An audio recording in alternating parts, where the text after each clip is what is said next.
당신의 DNA 속에는 지금도 살아 숨쉬는 비밀이 하나 있습니다. 우리는 오랫동안 인간은 하나의 길을 따라 진화해 왔다고 배웠고 지구에 남은 인류는 우리뿐이라고 믿어왔죠. 그런데 그 상식이 불과 15년 전 완전히 뒤집혔습니다. 그 변화의 시작은 시베리아 깊은 동굴에서 발견된 손가락뼈 하나였습니다. 그 뼈는 네안데르탈인의 것도 현생 인류의 것도 아니었습니다. 기존 인류 역사에서 완전히 빠져 있었던 또 하나의 인류, 바로 데니소바인이었습니다. 그렇다면 도대체 왜 우리는 이렇게 최근까지 이 거대한 인류 집단의 존재를 전혀 모르고 있었던 걸까요? 그리고 왜 역사에서 사라졌는데도 수백만 명의 DNA 속에는 살아있는 걸까요? 지금부터 우리가 평생 한 번도 제대로 들어본 적 없던 인류의 이야기, 데니소바인의 정체를 차분히 파헤쳐 보겠습니다. 2010년 러시아 알타이 산맥의 데니소바 동굴에서 작은 뼈 조각 하나가 발견됐는데요. 처음엔 누구도 이게 뭔지 몰랐습니다. 네안데르탈인의 뼈라고 생각했죠.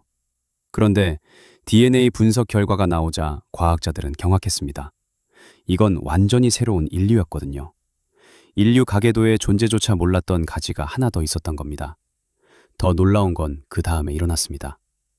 2012년 같은 동굴에서 발견된 또 다른 뼈를 분석했더니 이게 혼혈이었던 거예요. 어머니는 네안데르탈인, 아버지는 데니소바인이었죠. 지금까지 발견된 유일한 1세대 혼혈 인류입니다. 수십만 년 동안 이 동굴은 서로 다른 인류종들이 실제로 만나고 섞이던 장소였던 셈이죠. 동굴에서 나온 유물들도 놀라웠습니다. 정교하게 구멍을 뚫은 돌팔찌, 고도로 발달된 석기도구들이 나왔거든요. 이들은 결코 원시적이지 않았다는 겁니다. 문화가 있었고 단순한 도구를 넘어선 상징적인 물건을 만들 줄 알았죠. 하지만 여기서 진짜 미스터리가 시작됩니다. 이 동굴 밖에선 데니소바인의 흔적이 거의 사라져버렸거든요. 오늘날 수백만 명의 DNA 속에 그들의 유전자가 살아있는데 정작 화석은 거의 없었던 겁니다. 그리고 2021년 중국 연구팀이 폭탄 선언을 했습니다. 중국 하얼빈 근처 숙화강에서 발견된 거대한 두개골을 공개한 거죠. 하얼빈 두개골이라 불리는 이 화석은 처음엔 호모롱기, 즉 용인이라는 새로운 종으로 분류됐습니다. 이 두개골의 발견 과정 역시 매우 특이합니다. 1930년대 다리 건설 현장에서 한 노동자가 발견했는데 2차 세계대전의 혼란을 피하려고 수십 년간 숨겨뒀던 거예요. 거의 90년 만에 세상에 나온 겁니다. 이 두개골은 곧바로 정밀한 분석 대상이 됐습니다. 현대 CT 스캔과 연대 측정 결과 약 14만 6천 년 전의 것으로 밝혀졌죠. 데니소바인이 중국과 동남아시아를 누볐던 시기와 정확히 맞아떨어집니다. 뇌 용량 역시 네안데르탈인과 비슷한 수준으로 당시 인류 가운데서도 상당히 큰 편이었습니다. 크기만 큰 게 아니라 생김새 자체도 매우 독특했습니다. 네안데르탈인보다 더 두드러진 눈두덩이, 납작하고 넓은 얼굴, 추운 건조한 기후에 적응한 거대한 코를 가졌죠. 어금니도 눈에 띄게 크고 두꺼웠습니다. 두개골은 낮고 길었으며 뚜렷한 턱이 없었어요. 네안데르탈인이나 다른 고대 인류와 닮은 점도 있지만 현생 인류와는 분명히 다른 특징들이었습니다. 하얼빈 두개골은 동아시아에서 발견된 다른 고대 인류 화석들과 여러 공통점을 보였습니다. 하지만 동시에 네안데르탈인처럼 매우 튼튼한 구조도 갖고 있었죠. 그런데도 이 두개골은 결코 원시적으로 보이지 않았어요. 뇌의 크기만 봐도 고도로 발달된 인지 능력을 갖췄음을 짐작할 수 있거든요.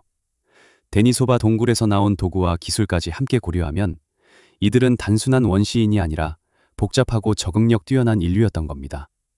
그럼 이게 정말 데니소바인일까요? 처음에는 호모롱기라는 새로운 종으로 분류됐지만 연구가 진행될수록 해석이 달라지기 시작했습니다. 하얼빈 두개골의 형태가 중국 티베트 고원 인근에서 발견된 데니소바인의 턱뼈 화석과 놀라울 만큼 닮아 있었던 겁니다. 이 턱뼈는 DNA 대신 고대 단백질 분석으로 데니소바인임이 확인된 중요한 화석이었죠. 2019년 유전자 연구에서는 데니소바인에게도 여러 집단이 존재했다는 사실이 밝혀졌고 하얼빈 두개골은 그중 동아시아 계통일 가능성이 높다고 여겨졌습니다. 그리고 마침내 2025년 6월 유전학자 퀴아오메이프와 그녀의 동료들이 결정적 증거를 제시했습니다. 하얼빈 두개골에 남아있던 유일한 이빨의 치석에서 미토콘드리아 DNA와 고대 단백질을 추출했거든요. 오염된 샘플을 제외하고도 남은 고대 DNA는 시베리아 남부에서 발견된 데니소바인과 매우 밀접하게 일치했습니다. 지금까지 분석된 데니소바인 화석들에서 공통으로만 확인되는 27개의 유전자 특징이 그대로 들어있었던 거죠. 단백질 분석도 같은 결론을 내렸습니다. 거의 15만 년 동안 보존되어 온 데니소바인의 흔적이었던 겁니다. 이 발견은 단순히 한 화석의 정체를 밝힌 데서 그치지 않습니다. 인류 진화 연구의 흐름을 바꿔놓은 전환점이라고 할 수 있죠. 데니소바인이 시베리아의 외딴 동굴에만 머물던 인류가 아니었다는 사실을 분명히 보여주기 때문입니다. 그들은 생각보다 훨씬 넓은 지역에 퍼져 살았고 유전적으로도 매우 다양했으며 우리가 이제 막 이해하기 시작한 방식으로 동아시아 전역에 자리 잡고 있었던 겁니다.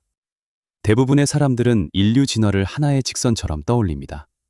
원시적인 유인원에서 시작해 시간이 흐르며 조금씩 발전해 결국 현대 인간이 됐다고 생각하죠. 부분적으로는 맞는 말이지만 실제 인류의 역사는 훨씬 더 복잡하고 신비롭습니다. 사실 우리는 네안데르탈인과 데니소바인과 같은 공통조상을 가지고 있습니다. 가족에 비유하자면 그 공통조상이 조부모라면 네안데르탈인과 데니소바인은 우리와 사촌쯤 되는 존재인 셈이죠. 우리가 그들로부터 직접 진화한 것이 아니라 같은 뿌리에서 갈라져 나온 겁니다. 현생 인류와 네안데르탈인, 데니소바인의 공통조상은 아마 60만 년에서 80만 년 전쯤 살았을 것으로 보입니다. 이후 어느 시점에서 네안데르탈인과 데니소바인으로 이어지는 계통이 훗날 호모사피엔스로 이어질 계통과 갈라졌죠. 그리고 약 40만 년에서 45만 년 전에는 네안데르탈인과 데니소바인도 서로 다른 길을 걷게 됩니다. 네안데르탈인은 서쪽으로 이동해 유럽과 중앙아시아 일부에 자리 잡았고 데니소바인은 동쪽으로 향해 아시아의 넓은 지역으로 퍼져나갔습니다. 그리고 거기서 그들은 놀라운 일을 해냈습니다. 엄청나게 다양한 환경에 적응한 거예요. 아시아가 얼마나 다채로운지 생각해보세요. 티베트의 얼어붙은 고원에서부터 중국 북부의 비옥한 계곡, 동남아시아의 열대섬들까지 말이죠. 데니소바인은 이 모든 환경에서 살아남으려면 정말 적응력이 뛰어난 사람들이어야 했습니다. 그들은 역사상 가장 거대한 포유류와도 마주쳤을 겁니다. 그중 하나가 팔라에오록소돈 나무디쿠스로 오늘날 가장 큰 코끼리보다도 훨씬 거대한 몸집을 가진 동물이었죠. 또 하나는 기간토피테쿠스였습니다. 지금까지 존재했던 유인원 가운데 가장 컸던 종이죠. 이 사람들이 이런 거대한 존재들과 어떤 상황을 겪었을지 상상해보세요. 호랑이가 다가왔을 때 거대한 짐승들 사이에 몸을 숨겼을까요?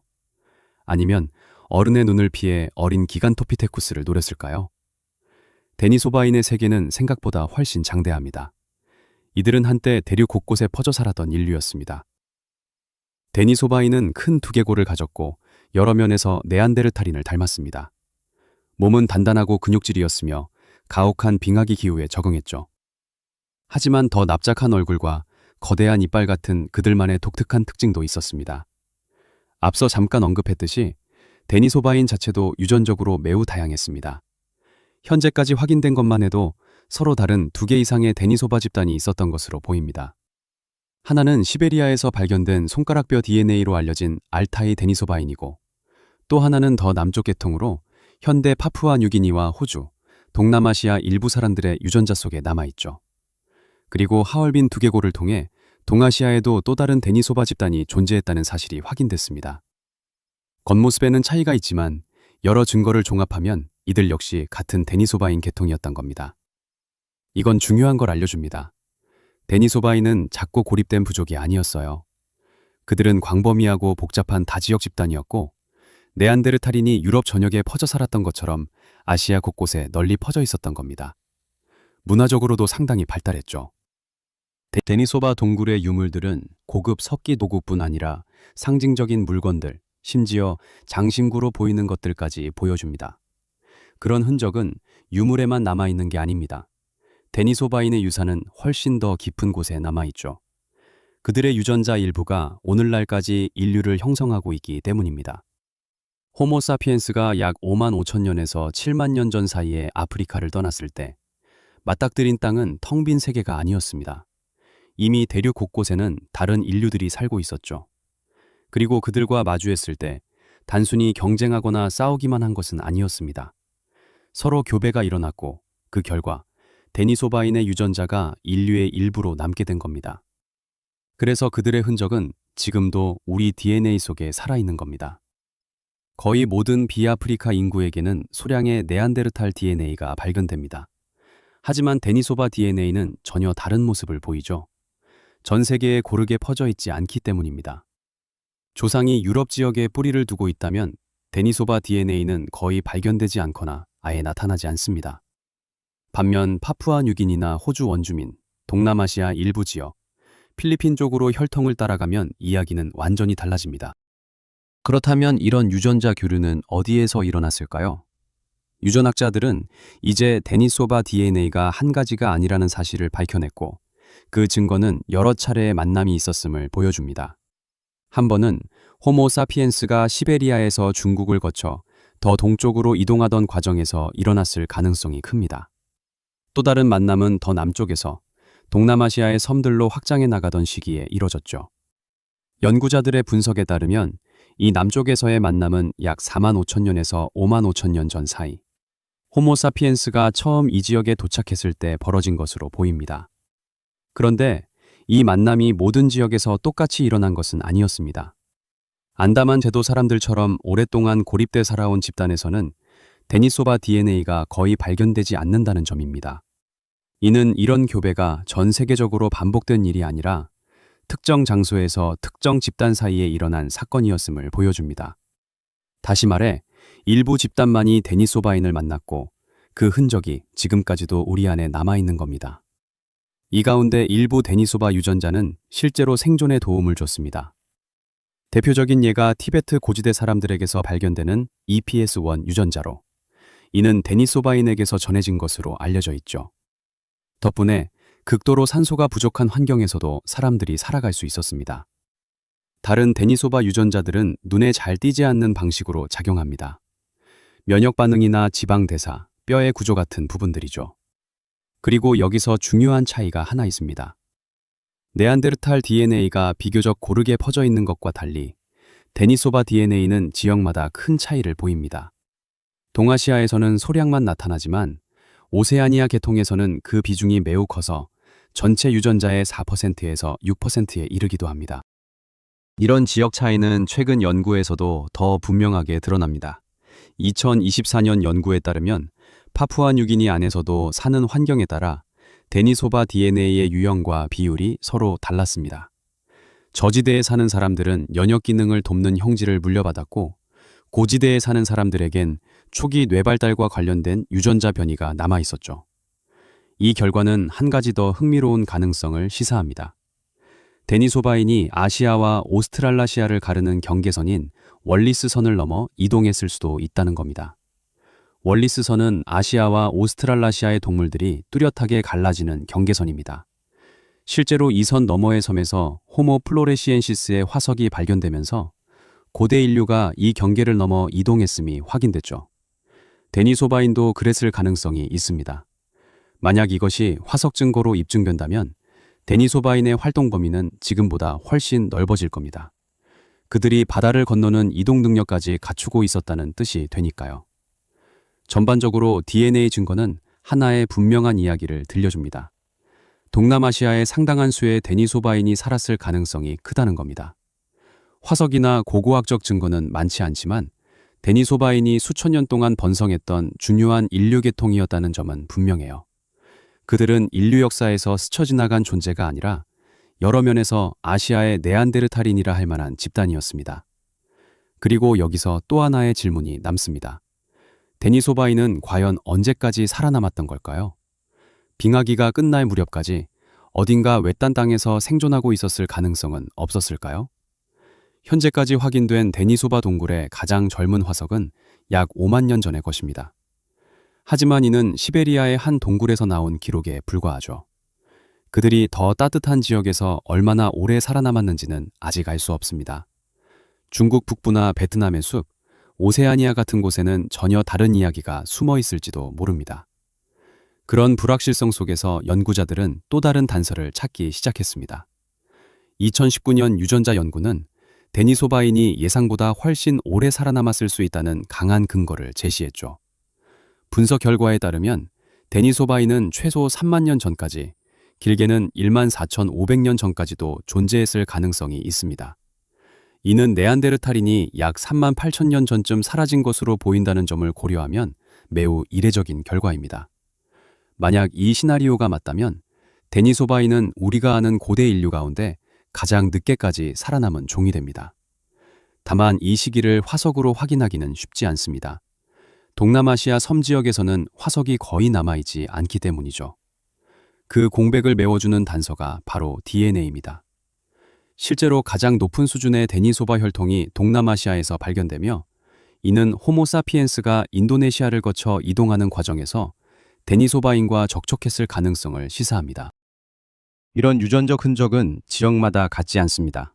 광활한 파푸아뉴기니 섬만 봐도 집단에 따라 데니소바 DNA의 양과 종류가 다르게 나타납니다.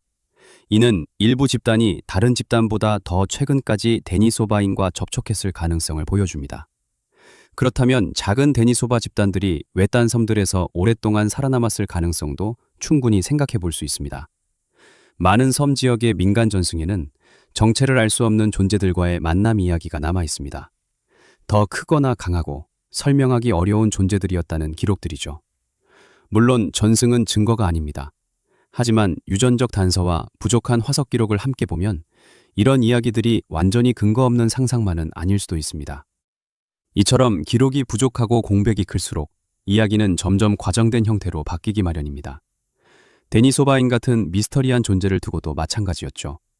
실제로 데니소바인에 관해서는 한 가지 신화가 끈질기게 따라다닙니다. 그들이 거인이었다는 이야기입니다.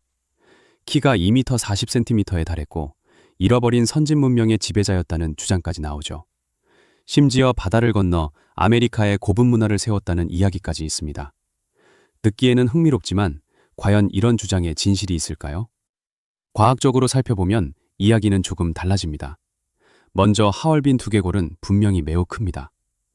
뇌의 크기만 놓고 보면 당시 인류 가운데서도 큰 편에 속하죠. 하지만 이것이 곧 그 개인이 거인이었다는 뜻은 아닙니다. 두개골이 크다고 해서 키가 비정상적으로 컸다고 단정할 수는 없기 때문입니다. 네안데르탈인을 떠올려 보면 이해가 쉽습니다. 네안데르탈인 가운데에는 하얼빈 두개골보다 더 큰 뇌를 가진 사례도 적지 않았습니다. 하지만 그렇다고 해서 그들이 모두 거대한 체구를 가졌던 것은 아니었죠. 실제로 네안데르탈인은 키가 크기보다는 몸이 짧고 단단하며 매우 튼튼한 체형이었습니다. 큰 두개골이 곧 거인을 의미하지 않는다는 걸 잘 보여주는 사례입니다. 현재까지 알려진 하얼빈과 샤어 등 관련 화석을 보면 데니소바인은 체형면에서 네안데르탈인과 크게 다르지 않았을 가능성이 큽니다. 키가 아주 크기보다는 몸이 단단하고 힘이 좋은 쪽에 가까웠겠죠.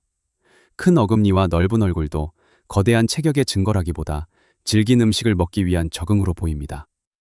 따라서 어금니가 크다는 이유만으로 데니소바인을 거인으로 보는 건 설득력이 없습니다. 파란트로푸스라는 또 다른 고대 인류 역시 거대한 턱과 매우 큰 어금니를 가지고 있었습니다. 하지만 실제 체격은 그리 크지 않았다는 사실이 잘 알려져 있죠. 이 사례는 특정 신체 특징만 보고 전체 모습을 단정하면 얼마나 쉽게 오해가 생길 수 있는지를 보여줍니다. 데니소바인이 거인이었다는 주장은 사실과 거리가 멉니다. 현재까지 이를 뒷받침할 만한 증거는 전혀 없습니다.